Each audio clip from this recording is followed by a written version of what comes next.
You told them. You could not help it.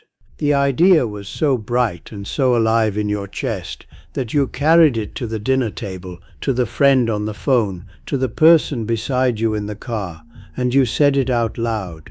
I am going to write the book. I am going to start the business. I am going to leave. I am going to change. I am going to become. And they smiled at you. They said, that sounds wonderful. They said, good for you. They said, I always knew you had it in you. And you walked away from that conversation feeling lighter, feeling taller, feeling as though something real had just happened. And here is the thing nobody told you. Something real did just happen. But it was not the thing you think. In the moment you spoke that dream out loud and felt that warm flush of being seen, a small door quietly closed. The dream you were going to chase for the next 2 years began, right there, to die. Not because the people were cruel, they were kind. It died because of the kindness. And you have done this your whole life, with every dream that ever mattered to you, and you have never once suspected that the telling was the killing. I want you to sit with that, because it runs against everything you have been taught. You were told to share your goals. You were told to announce them, to write them on the wall, to tell a friend so they can hold you to it, to post them where everyone can see so the shame of failing will keep you moving. And it sounds wise, it sounds like accountability, but I have watched it fail in human beings for 50 years, and I have watched the quiet ones, the ones who said nothing and simply went and did the thing, walk past the loud ones again and again and again. There is a reason for that. It is not luck and it is not talent. It is something about what happens inside a person at the exact moment a private dream becomes public words.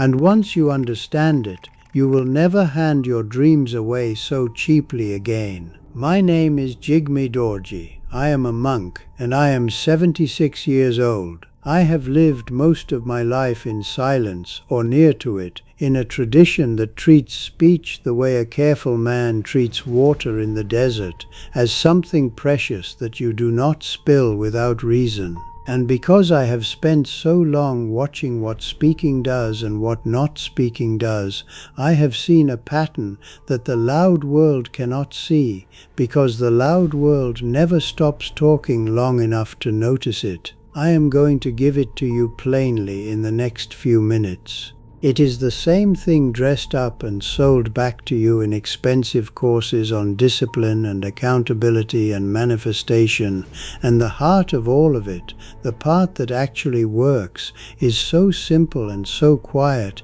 that no one can build much of a business around it, so they sell you the noise instead.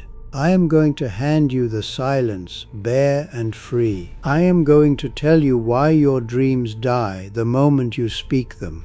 I am going to tell you the mechanism of it, the actual gears, so you trust it because you understand it and not because an old monk told you so. I am going to be honest about when speaking helps and when it harms, because there are people who will tell you to never tell a soul anything ever. And that is not true either, and I will not tell you a thing that is not true. And then I am going to tell you the part that should trouble you a little, which is why a whole world that profits from your noise will never teach you the worth of your silence. Stay with me. This one is worth 4 quiet minutes. Let me start with what is actually happening inside you at the moment you speak the dream, because once you see the mechanism, the rest makes plain sense. A goal that lives only inside you is restless. It is unfinished. It presses on you, it itches, it will not leave you alone, and that pressure, that unfinished feeling, is the very thing that makes you move. It is the hunger that drives the hand. Now watch what happens when you speak it to another person, and they nod and they smile, and they tell you it is wonderful. In that instant, your mind receives something it cannot tell apart from the real thing. It receives the warmth, the approval, the feeling of being a person who is going to do the great thing. and the mind, which is not as clever as it believes, quietly marks the task as already partly done. The hunger eases, the pressure drops, the itch is scratched. You have not written a single page, you have not made a single call, you have not changed one thing in the actual world, and yet a part of you has already been paid. You collected the reward before you did the work, and a hunger that has been fed does not drive the hand the way a hunger that is still sharp will. The people who study these things have measured this in their rooms with their instruments, and they have a careful name for it. The way a person who announces an intention and is praised for it becomes measurably less likely to follow through than the person who said nothing. But you do not need their name, and you do not need their rooms. You have felt it yourself every time. Think back honestly. The dreams you talked about the most are the ones you completed the least. And the few things you actually built, the real ones, were often the ones you barely mentioned to anyone until they were already standing. That is not a coincidence. That is the pattern, and now you can see it. And here is why the silence works where the speaking fails. Because I will not have you thinking this is superstition. It is simple. The dream kept silent stays hungry, and the hungry dream moves you. When you do not spend the feeling in conversation, the pressure has nowhere to go but into the work. The energy that would have been released through your mouth, dissipated in the warm air of someone's approval, stays bottled inside you and pushes. The quiet person is not more disciplined than the loud person. He is simply still carrying a full cup, while the loud person poured his out at dinner and wondered a month later why he had nothing left to drink. Now let me give you the 5 places this matters most and what to do in each. The first is the big life dream, the one that defines you. The book, the business, the calling, the great change. This is the one you must guard the hardest, because this is the one whose telling brings the sweetest reward and therefore does the deepest harm. When the dream is large enough to make you somebody in the eyes of others just by speaking it, the temptation to speak it is enormous, and so is the cost. Hold it, let it press on you, let people wonder what you have been quietly doing with your evenings. The day to speak of it is the day it exists in the world and can be touched, not the day it exists only in your wanting. The second is the new beginning, the fragile, early days of any change. When you have just started, the thing is a seedling, and a seedling pulled up to be admired dies in your hand. In the first weeks of anything, you are not yet the person who does it. You are only a person trying, and that trying is tender. If you announce it and someone frowns, or worse, if someone is merely indifferent, that small cold draft can kill the seedling before its roots have taken. Say nothing in the early days. Let the roots go down in the dark where roots are supposed to go.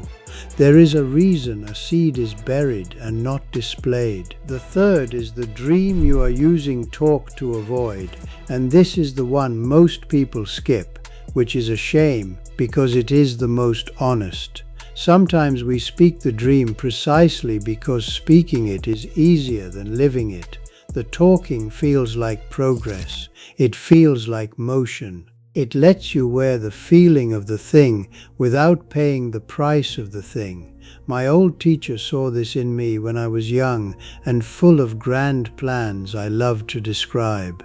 He said to me once, and I have never been able to shake it, a man who is always telling you where he is going is a man who has found a way to enjoy the journey without ever leaving home.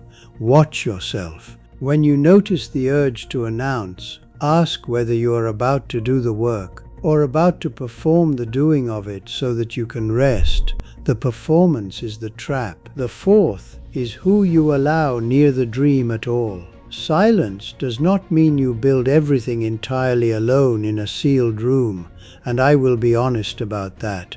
There is a kind of speaking that helps, and it is rare and it is specific. It is the quiet word to one person who has actually done the thing, who can hand you a tool, who asks you a hard question instead of giving you a warm smile. That is not announcing. That is apprenticeship. The harm comes from broadcasting to the many who will pay you in praise. The help comes from confiding in the few who will pay you in truth. Tell the one who can make you sharper. Stay silent before the crowd who can only make you comfortable. The fifth is the finished work. And here at last the silence breaks, and it should, when the thing is real, when it stands in the world and can be seen and touched and used.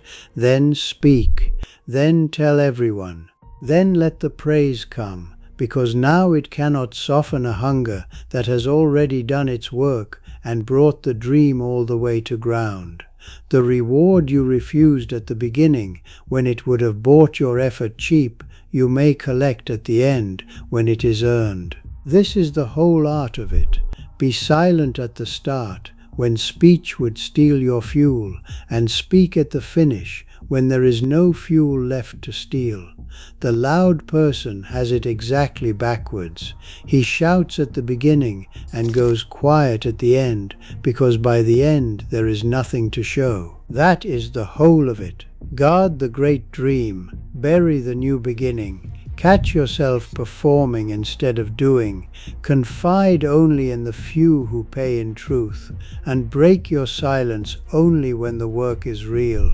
5 places, 1 principle. Keep the cup full until the cup has poured itself into something that lasts. Now I have to be honest with you about what this will do and what it will not, because this is exactly where people overstate it. Silence will not write the book for you. It will not make you brave if you are unwilling to begin, and it will not turn a person who never does the work into a person who does, simply because he stopped talking.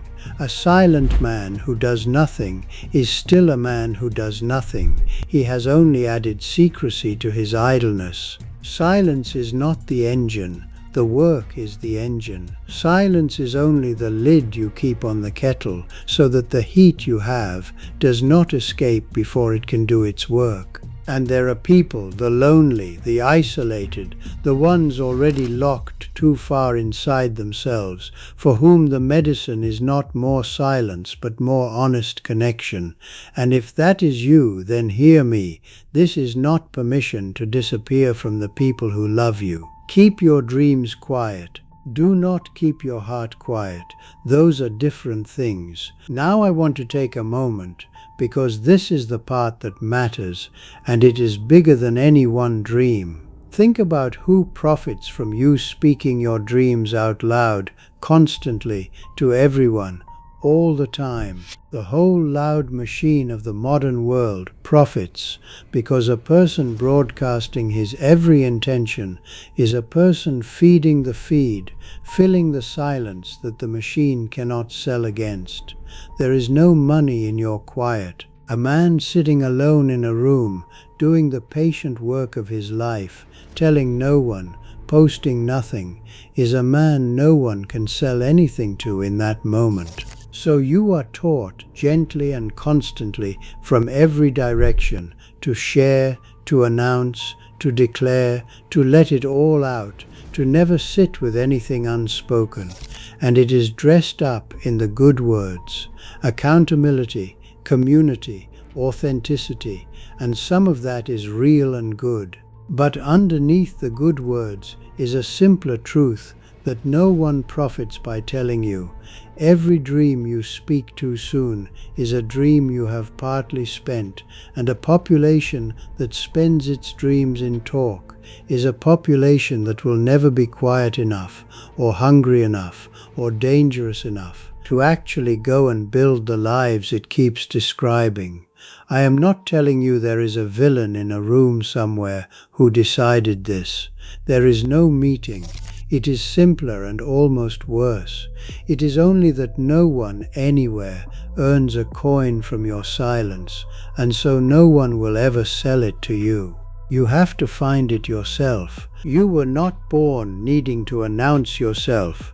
Watch a child deep in play and you will see it. They do not narrate the castle they are building. They simply build it, lost in it, telling no one. The need to be seen doing the thing before the thing is done was taught to you, slowly, one rewarded announcement at a time, until you could no longer feel the difference between doing a thing and being praised for saying you would. Nobody taught you the other way. Not because it does not work. It has worked for as long as there have been quiet people who let their lives speak for them in every tradition, under every name. They did not teach you because the quiet way cannot be packaged and cannot be sold and asks nothing of anyone but you. It is yours. It was always yours. It was waiting in you under all the noise the whole time. So here is what I want you to do, starting now, with the next dream that rises bright in your chest and begs to be spoken. Do not speak it. Feel the urge to tell someone. Feel how strong it is, and then do not. Let it stay in you and grow heavy and hot. Carry it silent into the work, this week, tomorrow, tonight, and let the pressure you would have released in talk become the thing that moves your hand instead. Tell only the one person who can make you sharper, if there is such a person, and tell the crowd nothing until the thing is standing on its own and can be seen. You do not have to believe me yet. You only have to try it once, with one dream, and watch what happens to your hunger when you refuse to spend it.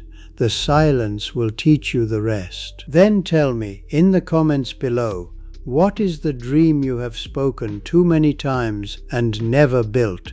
The book, the business, the change, the leaving, and what is the one you are going to keep silent now, starting today? Tell me too, whether you have noticed this pattern in your own life, the talked about dreams that died and the quiet ones that lived. I read every one of them. The things you tell one another down there teach the people who come after you far more than I ever could, and they are a great part of why I keep doing this. And if any of this rang true, if you are the kind of person who has long suspected that the simple thing was quietly buried under the noise so that someone could sell you the complicated one, then come back, because there is more. The next thing I want to show you is the practice of the empty hour, the single hour each day with no words and no voices and no glowing screen, the hour in which the dreams you have kept silent finally have room to grow loud inside you, where they belong. It is the natural next step after this one, the other half of the same quiet thing. Until then, hold your dreams close, let your hunger stay sharp, and remember this above all: the people who built the lives you admire were not louder than you, they were quieter. They simply learned to keep the cup full until they had something worth pouring. An old monk is only a young one who finally stopped explaining himself and went to work. Go quietly and begin.